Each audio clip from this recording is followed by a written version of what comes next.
Good morning, park managers, and welcome back. So, I've had a few people asking for me to talk about what Frontier have in store for us with the new Jurassic World title and things that I'd love to see in the game, which I feel would make it worthwhile getting a Jurassic World Evolution 3. Now, I've been asked, it was a while ago, I got asked a few times to do this, and I just never got around to doing it, but I thought I'd sit down and sort of think about it a little bit and what I would love to see in the game, which would make it worthwhile. Now, the first thing is, I'll throw you straight into it, it's cenozoic animals. They're a bit like Marmite in the Jurassic series, either you like them or you don't. Me personally would love to see them, especially if there is like a terror bird or two. They're probably one of my favourite like Cenozoic species that there is. You see, the game definitely needs like a selling point to give the game a new vibe, and Cenozoic animals are probably an easy choice. If you think about what made like Jurassic World Evolution 2 different from the first one, was like marine reptiles and lagoons, and a selection of flying reptiles where you could customize the aviary the same way you could customize any normal enclosure. And this made it very different from the first one and was pretty much a unique selling point to the game.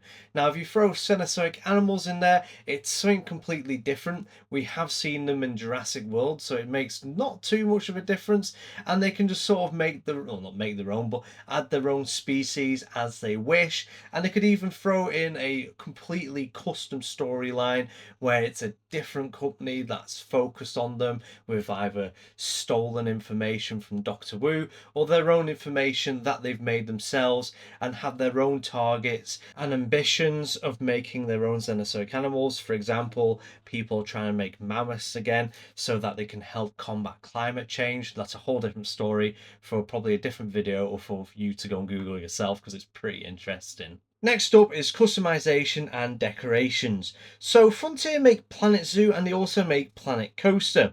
So it would be like cool to see that kind of level of building and customization that would, it'd be nice to see added into the Jurassic World series, where you could make your own buildings to house them in and make your own decorations and things like this. But if not, it would be kind of like cool if they added more like decorations in sense of like fake buildings, so more buildings for staff in a sense, so you can add your own storytelling. These wouldn't have anything for them to use in a sense, and would just be there for like the looks. You could also do fake buildings, like hotels and extras, so you don't have to have them like connected properly. They can be just sort of there in the background. As well, be more things like more natural rock and rock formations. For example, like arches, rock ramps, and caves that different animals could interact with, go in, climb on top, and just add something more to the game, something interesting to watch.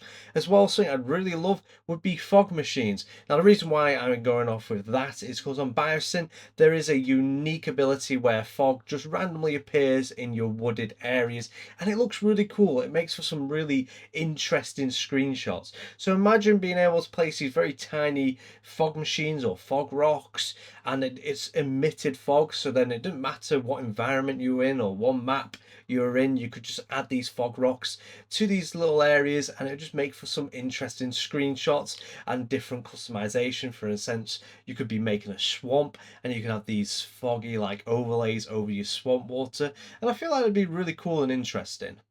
Now, animal behaviour and enrichment is something I'd love to see improved and added. It'd be so cool to see an overhaul on social and hunting behaviours. As much as I love watching them, sometimes rigs get out of time and glitch into each other and make for some very interesting and funny sights when you're watching your animals do their thing. But some new things that I'd love to see are bigger herd and flock behaviours, especially in large maps, or almost mimic migration kind of patterns.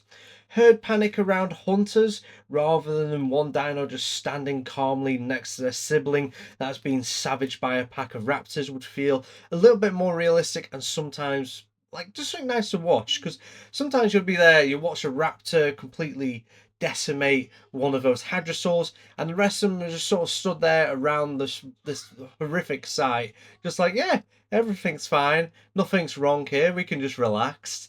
So yeah, it'd be kind of interesting to see more of a herd panic or a flock panic, especially when one of them nearby is being predated.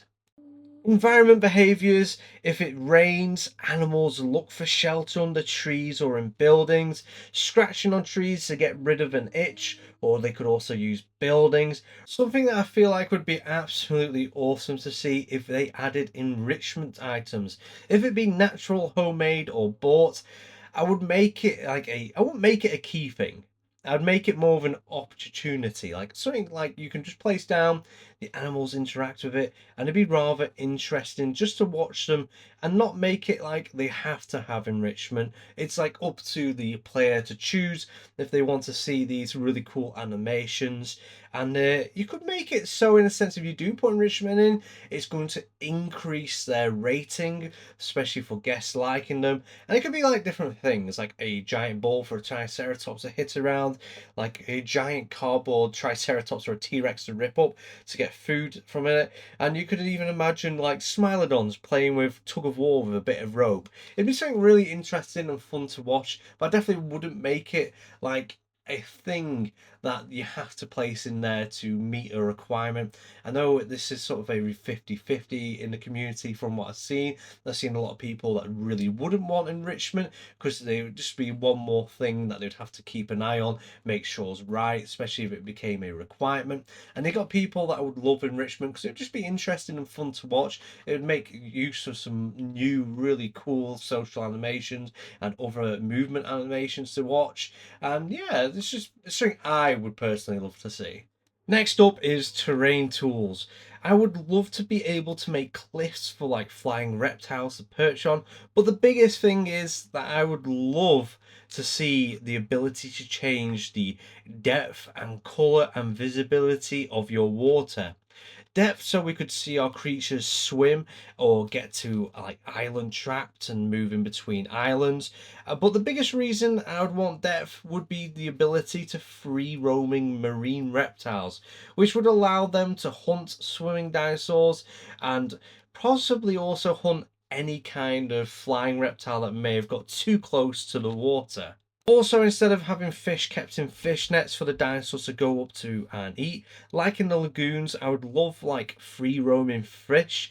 This would be also to watch marine reptiles hunt dead close. On the islands, if you had any sort of Spinosaurid, they could be sitting on the edge of the water and catch them as they go underneath them. And any flying reptile flying above could scoop down to the water and then grab a fish. And you could also do like a fail animation for this, where when it goes down to grab the fish, a marine reptile jumps up and grabs the flying reptile, and it make for some very interesting scenes and some very cool screenshots. But what would be kind of cool, your semi-aquatics can go in and out of land rather than being just trapped in a lagoon. So it'd be like Archeolon chilling and sunbathing on any beach that you've made and things like this. It'd just be really interesting, something that definitely captivate me and would just add more building details that you can make, because you could just do a normal like enclosure with your like Archeolon in it with a bit of a water source, deepen that water source, and they can go in and out. Now, I won't completely remove lagoons. It would still be nice to be able to have placeable marine reptile houses where you can easily view them. So you got like a mix of balancing of it being really easy to make or being complicated to make. Something I do love about Jurassic World Evolution 2 compared to like Planet Zoo is how easy it is to make things on there. Like, for example, if I'm making an enclosure on Planet Zoo, it can take up to an hour or more just because of how advanced it is and all the different bits of details you can do. Now, with Jurassic World Evolution 2, it can take me the maximum of 15 minutes to make a nice looking enclosure because there's not too much to do. You can very quickly put brush plants down rather than placing the individual plants, and it's just a lot easier and a lot simple. So it would be a nice, so you have that happy medium where to mix of both. If you want, you don't have much time, you've only got 10 minutes to enjoy yourself before you have to go and do something else, you can quickly make an enclosure. Or if you've got a spare hour to yourself, you can make the most complex enclosure you could possibly dream of. So it'd be nice to have a happy medium of a choice of using brush, where you have random plants get placed down and you can place like like a lagoon for your marine reptiles. Or you can go, oh, I've got an hour to myself, so I can build my own lagoon, my own sort of enclosure. I can fill out what plants and choose where I want them, what angle I want them. So it'd just be nice to have that happy medium. Another big thing with terrain and things like this, I'd hope rather than when you place your map, especially if you're in sandbox mode, you're not trapped to using that environment's plants or that environment's like terrain tools. It would be nice, let's say I'm on a tropical island and I use an aviary as a snow globe, then to have the ability to place the snow terrain tool inside that snow globe would be rather nice, rather than you can't have snow in a tropical environment, even if you're using like an aviary. I know it's a bit of a like a small pinch, as it were, but it would be nice just to have the ability without having to use mods to be able to use terrain on all maps, especially on sandbox. I'd understand it on missions and challenges where you're only glued to that sort of environment because you're on that environment, but in sandbox it's meant to be free and open, and pretty much your imagination is the limit.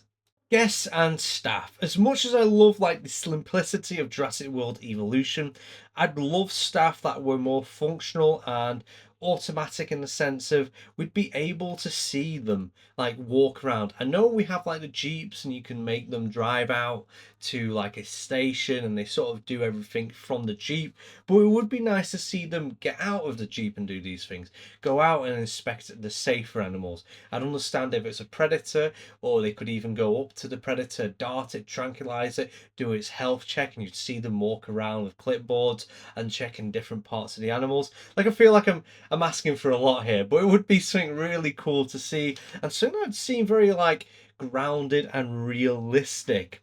And it'd be also interesting to have guests that you can click on and see what they're feeling, what they've enjoyed seeing, a bit like you can do in Planet Zoo, and also my favourite game of all time from my past, which is Jurassic Park Operation Genesis.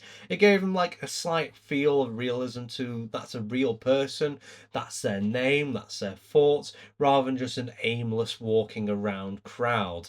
And yeah, it would just make you, it'd probably help with also management. Well, that person likes seeing that dinosaur, and there's a few of them in my park that like that. So I don't have that dinosaur yet. I'll go and place that dinosaur, and you've sort of like appeased that one guest member or group of guest members with similar likes that you've seen when you've gone dotting around. It's a bit like reading reviews of actual business. You know, you own your own business, you read a review, someone says they don't like the taste of orange juice or whatever, so you change the recipe. It kind of has that feel to it. It makes it more grounded, it adds more management to it. And also, when you see Terry, who really liked Carnotaurus, get eaten by Carnotaurus, you know he died happy because you deleted that fence. But that's a different story. It would just be something that would add a great deal of storytelling to the game as well, something I would properly enjoy, and you know, it'd just be something interesting and something I would love to see. Species. I would love to see our current roster to return, but that is a lot of critters, and sometimes having too much choice isn't always a great thing. So I'd love to be able to see that a lot of them return, but probably not all of them, because then it will give like space for new creatures to be added. As sad as it will be, because obviously someone's favorite will get left out of the game if they do it this way, but it does open more room and it won't feel like you're looking at an absolute wall of species. If you think about it, you only have so much room on your wall to put pictures, so you got to kind of pick your favorites. Now, it would be kind of cool if they did a community thing where they asked them to choose what species they would like to return and said there's only this many. And it would, like I said, it would just open up more room to see new species being added to the game and it not being a complete wall and too many sweets to pick, that kind of vibe. Obviously, some people love having that amount of choice, and then you have some people that'll think it too much is too much. A few species I would love to see in the game would be like Orpheocodon, Diaboloceratops, Entelodon, Melalania, Forest Racos, Lead Sickfees, Baccalaureate, Postosuchus, Irritator, and last but least, Elanca. There's probably a lot more that I could add to this list, but we would be here all day. Overall, I'm super excited to see what they bring out, but the question is, when will we get to see it? Will it be this year or closer to their release time, which I guess would be around the time of the movie or just before it, allowing them to be able to do a movie DLC shortly after release. Anyways, thank you for watching. I hope you've enjoyed it, and let me know in the comments, what would you like to see in the next game?